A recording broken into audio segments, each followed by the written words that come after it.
You're listening to Moon Monkey. On this episode, we're going to be talking about Avengers Infinity War, directed by the Russo brothers. Who did maybe the best Marvel movie ever made, Captain America, Winter Soldier. Which I haven't seen. So it's been about 10 years, 18 movies, something like that.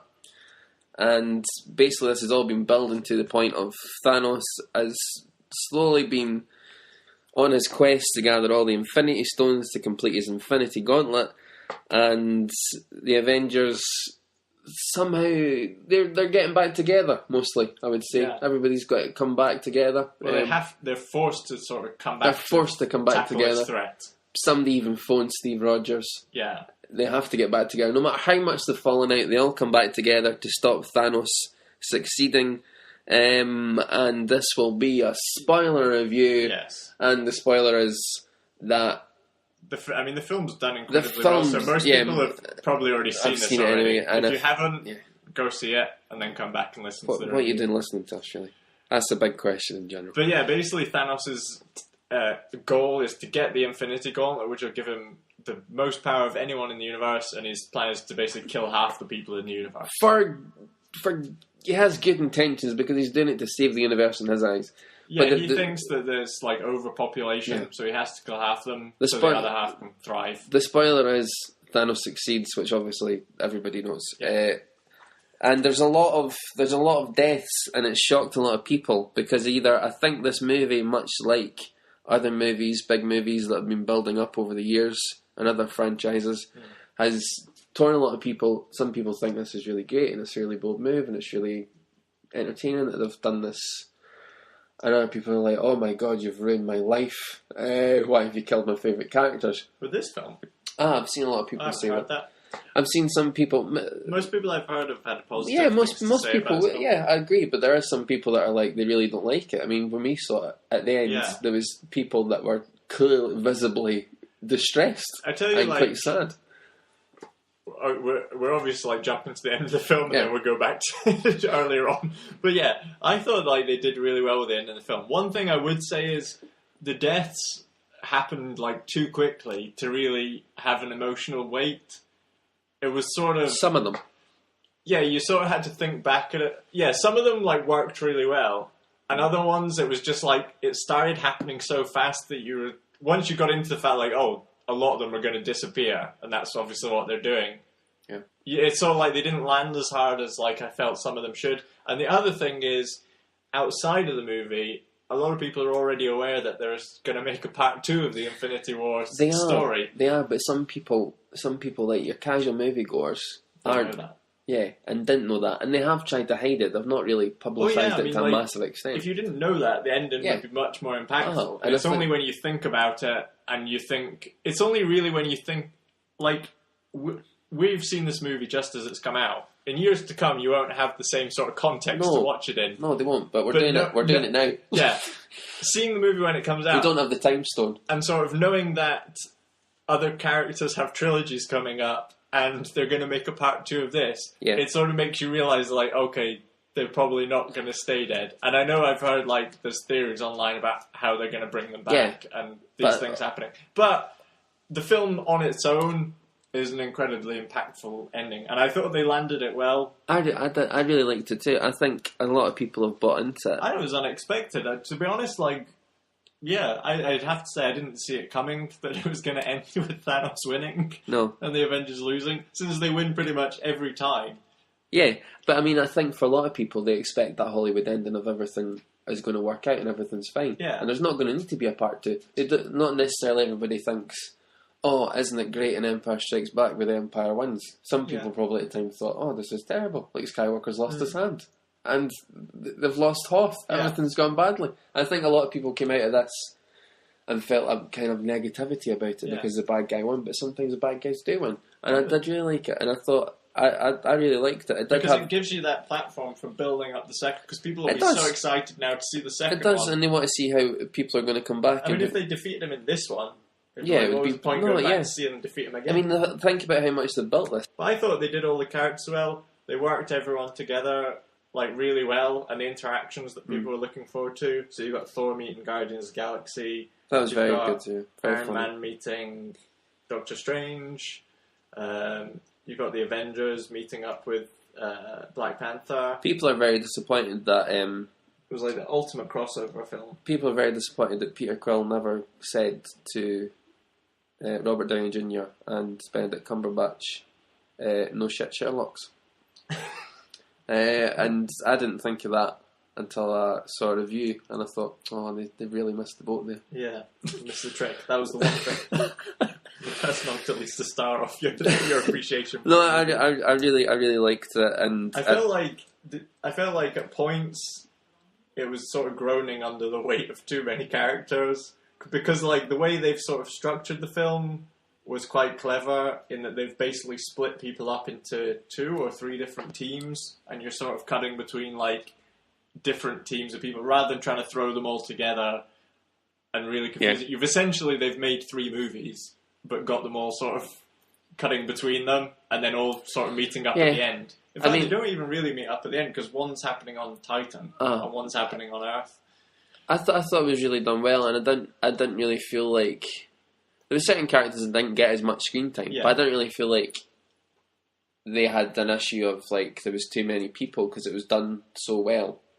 And there was certain ones that maybe they would have gave more screen time to if they knew how good Black Panther was going to do. They might have thought, oh, I'll have a bit more Black Panther.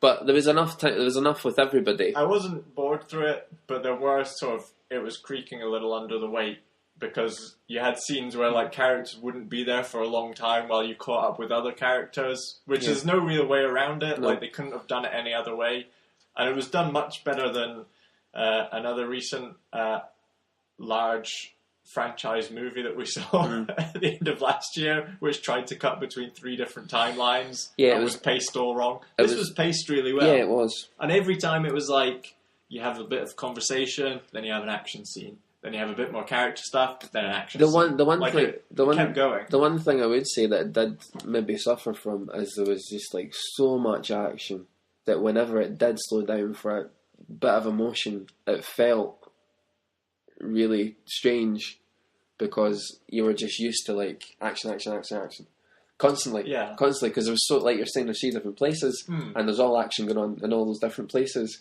and then when it does finally stop for a bit of emotional pull to the audience, you're really like you're really taken out of it.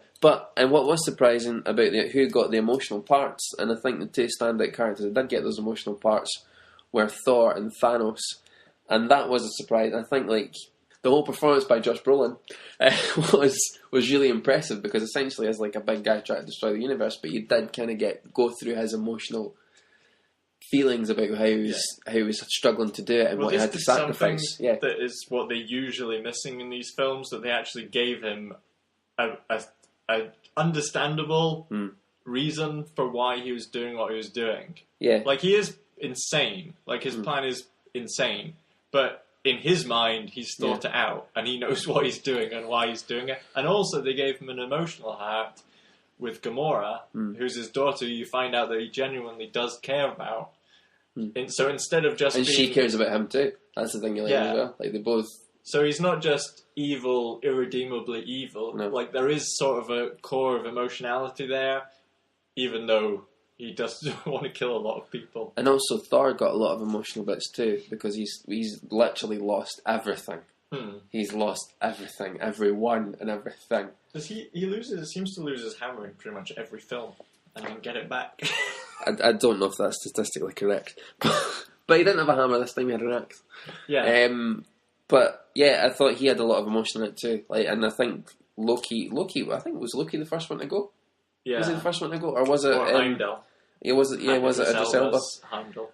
I mean, so like basically, like everything Thor had is gone. Oh yeah, like early in the film, that was the opening sequence of the film, so it really raised the stakes up when you think, oh, like people can be killed in the movie. Will we go through who we think is actually possibly really dead? Loki. No.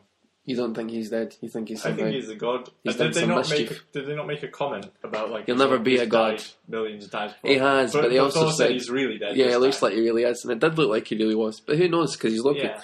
Gamora, she could possibly be dead. We don't know. Maybe the next Guardians will be trying to find her in one of the Soul Stones. Well, here's the thing: like the Infinity Gauntlet and the sort of the stones. You have one that turns back time, one that sort of alters reality. But also, if you're making a movie, right, Gamora was clearly trapped in the Soul Stone at the end, because that's where Thanos went. So they might be able to break that open or find it. I would imagine.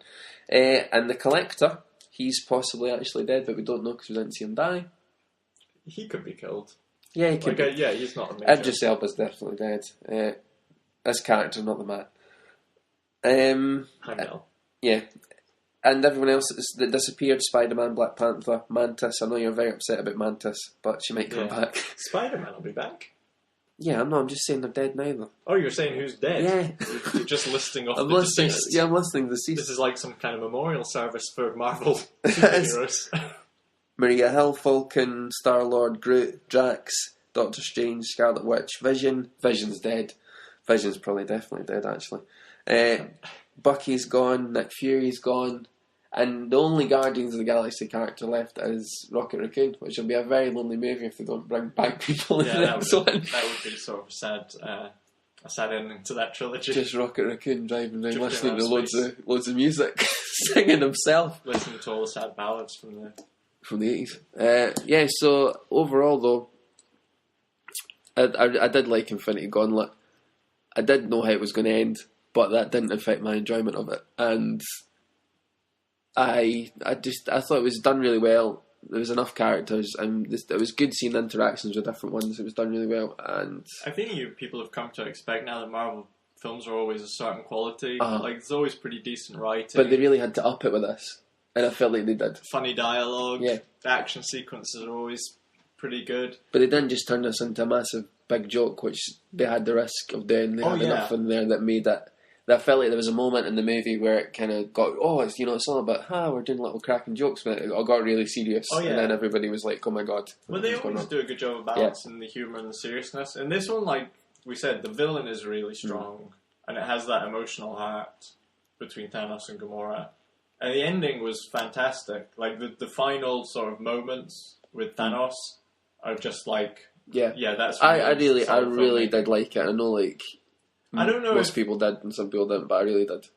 The one thing I'd be cautious about is, like, every Marvel film that comes out, people think it's the best one just after they've seen it, and then after a bit of time's passed. I don't know if it's the best one because the story of it, firstly, it's part one of 2 movies. Yeah. So until the second one comes out, you've not really seen the full Infinity War story. And secondly, it doesn't have the sort of focus that obviously some of the single character ones have, because you've got, like, an easier story to tell. This is more like a great sort of meet-up battle royale style movie. I feel like it's slightly more than that because of the build, and the build to something, and it's been worthwhile. This is like beyond the movie. This is like an experience or an event. Yeah. Because it's been so many years and so many movies leading into it. I mean, there's nothing else that is even comparable to this. There isn't. Not even Police Academy. Not even Police Academy 7 Mission to Moscow can compare to this. So, yeah, in that regard, like, it's been an incredible feat to do that many years and that many movies leading up to this one film. The only thing that could have made it better is they had Bobcat Goldthwait. Well, yeah, they missed a trick there. They did. So, overall, like, I think everyone's already seen this movie anyway, but, yeah, it's definitely worth watching. If you're a fan of any of the other Marvel movies, I would say, like, definitely watch or know a bit about some of the characters before going in. If you went in knowing none of the previous, it's going to be a tough watch. At least watch the catch-up thing that they've got online. Yeah, like, even if you know just one character in it, it's worthwhile because you get to see them joining in this great big team-up movie. Yeah, I really liked it. It was a big, bold move. It shocked a lot of people, and I really liked all the travelling around the universe. I really liked that. I thought it was done quite well. Even including to Edinburgh, where they filmed a couple of scenes. Even to the mystic world of Edinburgh. Yeah, the far-flung corners of the galaxy. Really good. Done really well. Lots of emotion. And I think it built up to something that was worthwhile, which is would have been terrible if they'd built up to this, and it was awful. Yeah. And I think, no, it was done really well. So big thumbs up for Infinity War, and well done to the Russo brothers. So that was our review of Infinity War. Thanks for listening, and make sure to like and subscribe. We'll be back again soon with more reviews.